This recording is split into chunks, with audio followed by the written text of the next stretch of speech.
Hello, my name's Louis Beaver. Welcome to my little video, or mini documentary we could say, about men's mental health and raising awareness for it. A couple of weeks ago I went down to London and shot a photo series.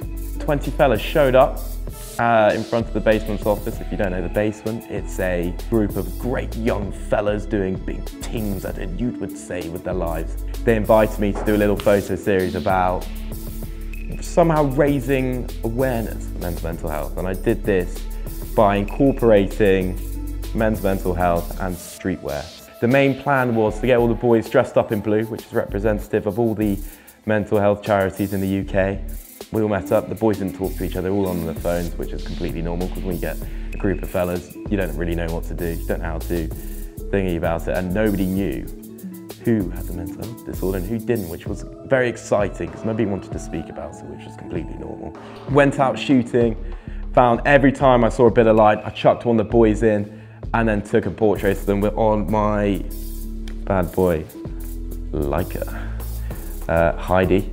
We'd known each other about 2 or 3 hours, basically best mates. I'm already like best manning one of the fellas' weddings. And we thought we'd have a discussion about men's mental health, how we can raise awareness for it, coping mechanisms, how we would react if one of our mates came up to us and said, do you know what, like, I'm feeling a bit down at the moment, how we would react to that. And as boys, I think there's a stigma behind mental health, and being a male, we're deemed as weak, something that shouldn't affect men really. We should keep to ourselves, we shouldn't share about it. But the main aim of it was to say, do not boys talk about your brains.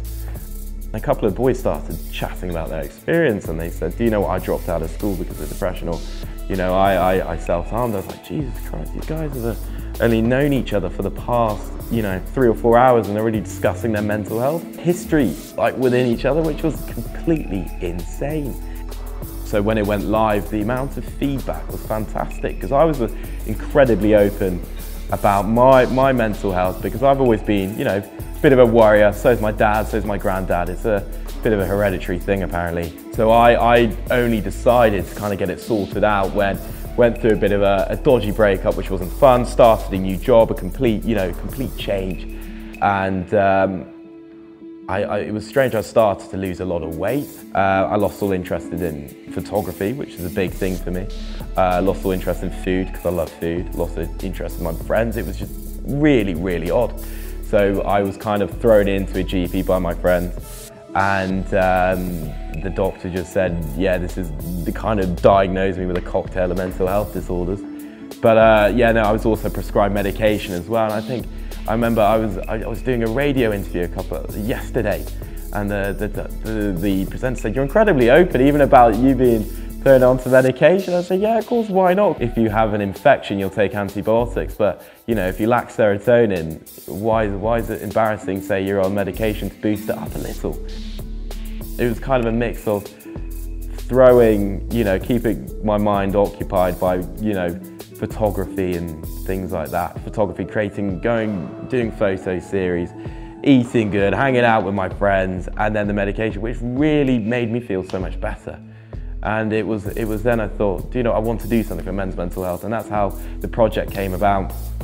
And the main aim of the project was to show 6 out of the 20 fellas suffered with mental health conditions, but you don't know, because, you know, mental health doesn't really have an image, it doesn't really have a face. It can affect anyone from any background, from any country. It's just, you know, how your brain's wired, to be honest with you.